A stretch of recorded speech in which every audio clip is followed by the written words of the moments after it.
everyone, and welcome to Tropical Garden UK. Join me on this episode where I'm going to show you how to plant a tropical or exotic style border for around 100 quid. I'm going to be visiting a couple of garden centres and just see what I can find.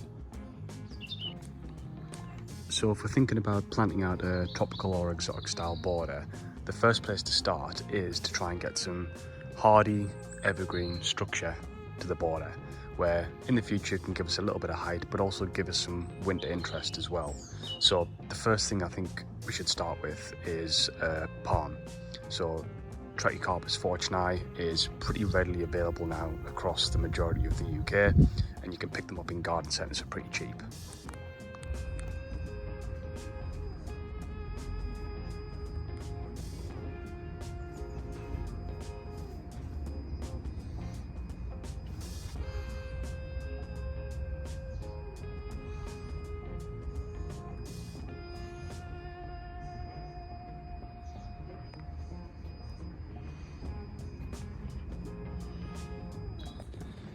This is an example of Trachycarpus fortunei that was planted around a year ago. It was half to 3/4 of the size that it is now, and it can take around a year or so for them to settle in, get their roots down, but it is better to plant them small, like the one that I found in B&M. Sometimes when you buy the large ones that are already 6 foot tall, you can see that all of the lower leaves have been trimmed off, and it can take it a little bit longer to really get established into the ground. So it is worth, with these, buying them slightly smaller and cheaper, giving it a year or so just to settle in, and it'll soon motor away.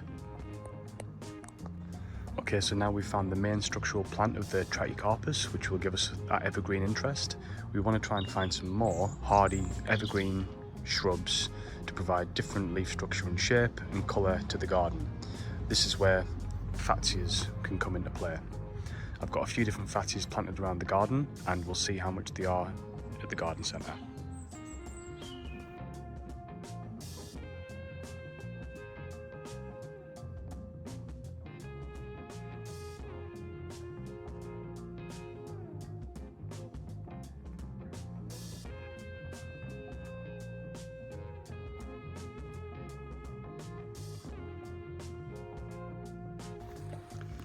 This is an example of how big a Fatsia spider's web can get. So this was planted out around a year and a half ago, I think, and it got cut back by the frost slightly, but it regrew from some new shoots, and as you can see, it's got to a half decent size already.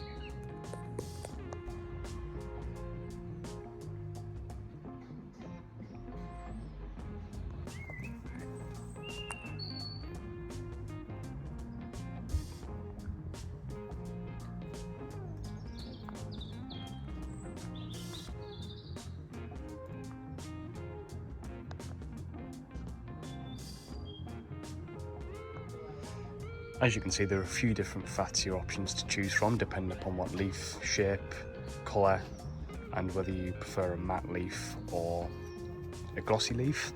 The next option is we still want something that's evergreen, that's relatively hardy, but again provides a different leaf structure, and this is where things like Schefflera can come into play.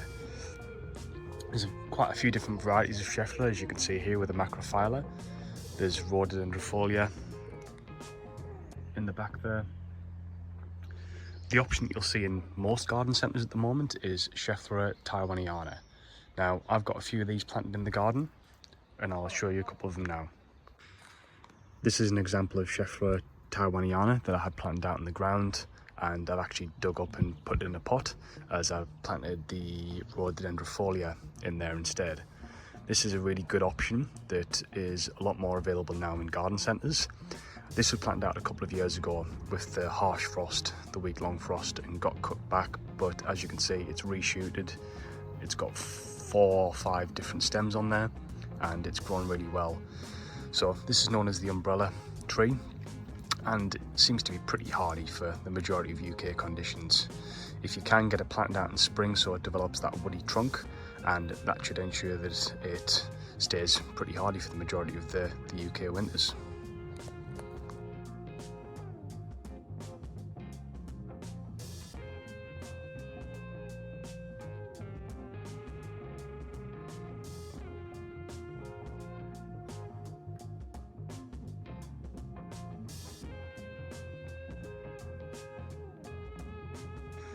Okay, so now we've got the hardy backbone of the border, the Trachycarpus, farm palm, the Fatia and the Schefflera.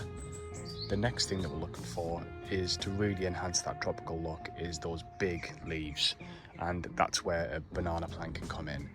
Now, the best one to go for that's hassle-free, you don't have to dig up, unlike the Hanebas, the Montbéliardi and the Morellii, is the Musabazu. Now, that will grow quickly. That was around the same height as the Tetrapanax and it had only been planted in for a year. I didn't protect that whatsoever. As a result, it got cut back with the winter frost, but as you can see, it's root hardy.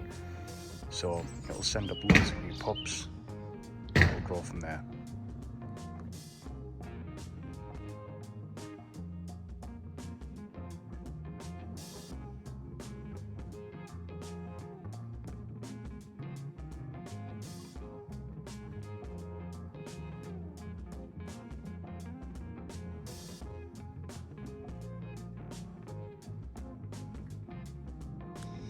Now we have around £18.50 left to purchase some potential bedding plants or filler plants.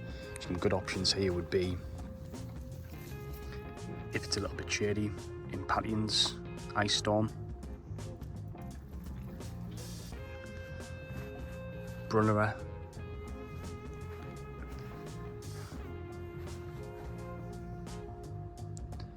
variegated Persicaria,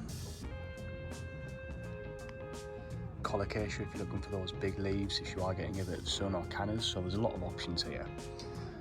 I'll show you a couple that I would recommend that are hardy, hassle-free, and you can pick them up normally on Marketplace pretty cheaply.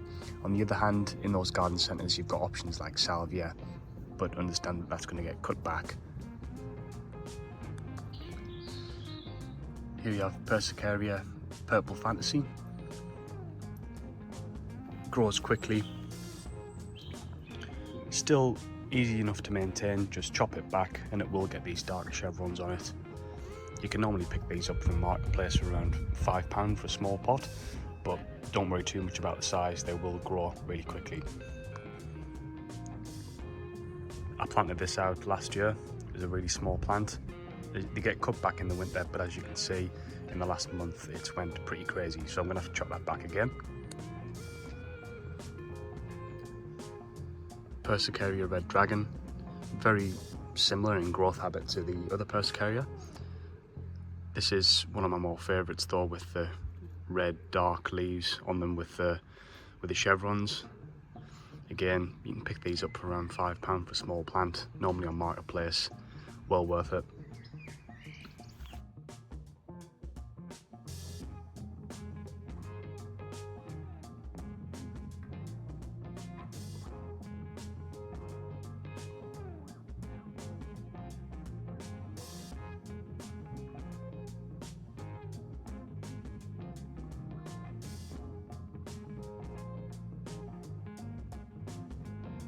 Now, if you're not too interested in bedding plants or fillers and you want something else that gives some really nice architectural leaves, really big leaves, then Tetrapanax is definitely something to go for.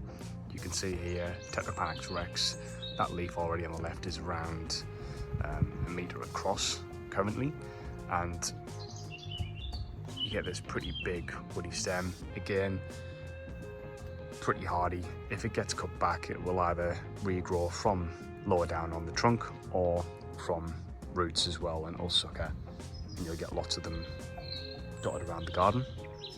So don't pay too much for these. You'll see a lot of them in garden centres for around 100, 150 quid depending upon the size, but definitely not worth it. Check out Marketplace. I think I picked this one up a year or so ago as a Rex variety for around £30, and it was the size of where it got cut back previously, so it was around a metre high on the trunk. I'll show you some of the varieties as well, and around the size that you can pick up for around 20 quid, so almost what you'd have left in the budget. These are standard Tetrapanax paprifera. You can tell by the leaf shape on it. This type of size you'll probably be able to get from Marketplace for around 20 quid. I'm actually selling this one. I don't need it.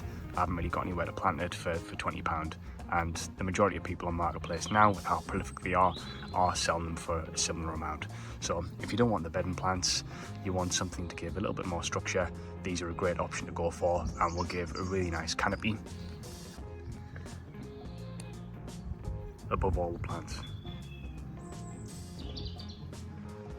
Okay, so hopefully that was somewhat helpful, give you some ideas about plants that you could go for to plant a tropical style border for around 100 quid. That's a really good option to get you going. Things that are hardy, pretty hassle free, you can leave for the most part. You're not having to worry about them over winter by digging them up and trying to dry store them. You can just leave them out. It will give you some good winter interest and some big leaves during the summer months, and also with some good colour and some good flowers in there as well. So thanks for watching Tropical Garden UK. Catch you on the next one.